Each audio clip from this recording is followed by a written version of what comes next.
नमस्कार आदाब दोस्तों, हिंद वॉइस में आपका स्वागत है। मैं हूं इकराम। अगर आपका बच्चा होनहार है, पढ़ने लिखने में तेज़ है, आपका उस पर ध्यान देना भी ज़रूरी है, ना कि सिर्फ उसकी पढ़ाई के लिए बल्कि उसके सोशल स्टेटस के भी लिए कि वो अपने ज़िंदगी में पढ़ाई के अलावा क्या कुछ कर रहा है, सोशल मीडिया पर वो क्या देख रहा है, किन लोगों को फॉलो कर रहा है, उसकी फ्रेंड लिस्ट में कैसे कैसे फ्रेंड हैं, कैसे कैसे दोस्त हैं। व्हाट्सअप पे कभी कभी आप पूछ लिया करें कि किस किस दोस्त से बात करता है। आमतौर पर अगर उसके नॉर्मली फ्रेंड नहीं है तो सोशल मीडिया पर घंटों तक किससे बात कर रहा है। ये सारी चीज़ें आपको ध्यान देने की ज़रूरत है आज के माहौल में, क्योंकि खासकर जब कोई आगे बढ़ता है तो उसको गुमराह करने वाले, उसको दूसरे ट्रैक पे लेकर जाने वाले, उसकी ज़िंदगी बर्बाद करने वाले बहुत लोग बैठे हैं। हम बात करेंगे एनआईए ने एक शख्स को गिरफ्तार किया जिसका नाम है बासित। इंजीनियर बनना चाहता था, कोटा से शायद तैयारी कर रहा था। पूरी खबर भी अभी आपको बताऊंगा, डिटेल सारी क्या क्या आई है हमारे सामने।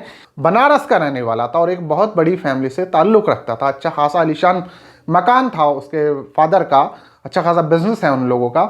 लेकिन अचानक क्या हुआ कि वो आतंकवादी गतिविधियों में लिप्त हो गया।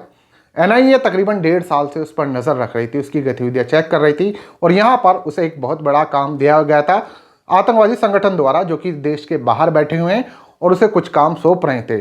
सोशल मीडिया के जरिए ही उन लोगों ने उससे कांटेक्ट किया, क्योंकि लॉकडाउन के अंदर बताया जा रहा था कि वो इन सारी चीज़ों से क्या कहते हैं एक तरह से प्रभावित हुआ और उसके बाद इनसे जुड़ गया। अब मैं आपको डिटेल की तरफ लेके जाता हूँ, एक एक चीज़ आपको बताता हूँ कि बासित के साथ सब कुछ क्या क्या हुआ। और एनआईए ने उसकी गिरफ्तारी की और उसे दिल्ली लाया गया, जहाँ पर उसकी पेशी हुई एनआईए कोर्ट के अंदर। पूरे बनारस में तहलका मचा हुआ है। मोहल्ले वाले हैरान है कि एक शांत स्वभाव का लड़का जिसका मोहल्ले में किसी से ज़्यादा लेना देना नहीं था। जैसे कि मैं आपको शुरू में बता चुका हूँ कि अगर शांत स्वभाव का, इसका मतलब ये नहीं कि दिमाग में उसके क्या चल रहा है।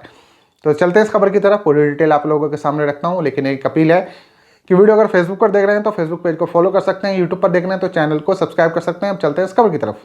तो खबर यह है कि बनारस से एक शख्स को गिरफ्तार किया है जिसका नाम है बासित। इसे बनारस के खजूरी इलाके से गिरफ्तार किया गया है। ये अभी तक 12वीं पास है। इसका पूरा नाम है बासित कलाम सिद्दीकी। इसे मंगलवार को उसके घर से गिरफ्तार किया है, खजूरी इलाके से, बनारस के अंदर से।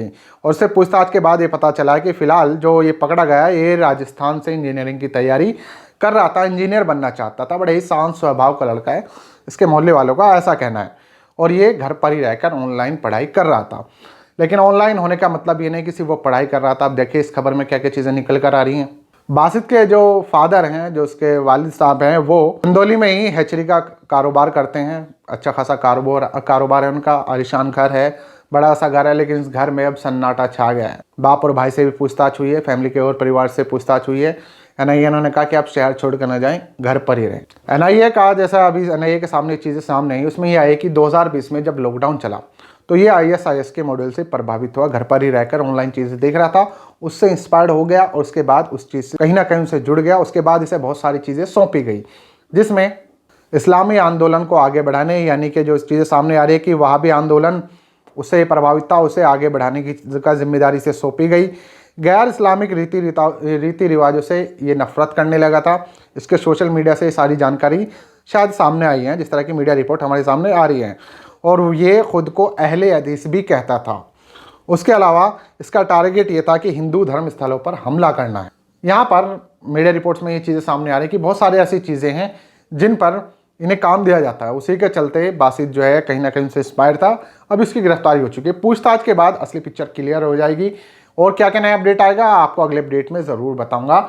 लेकिन फिलहाल बासित हिरासत में एनआईए की। उसके बाद उसके फादर और उसके भाई फैमिली से भी पूछताछ हुई है और उन्हें कहा गया कि आप शहर छोड़कर नहीं जाएंगे। मोहल्ले वाले हैरान है, परेशान है कि बासित के साथ ये क्या हुआ।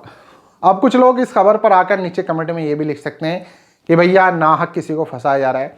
तो एनआईए का कहना है कि 1.5 साल से वो उस पर नज़र रखे हुए थे। तो भैया आप लोगों के सामने रिपोर्ट है। फिलहाल जो रिपोर्ट्स आती हैं, जो गिरफ्तारी होती हैं, उसके बाद ही खबरें बनती हैं। तो आप लोग जो भी लिखें कमेंट में सोच समझ कर लिखिएगा और इस वीडियो को ज़्यादा से ज़्यादा शेयर कीजिएगा। मिलते हैं फिर किसी नई खबर के साथ।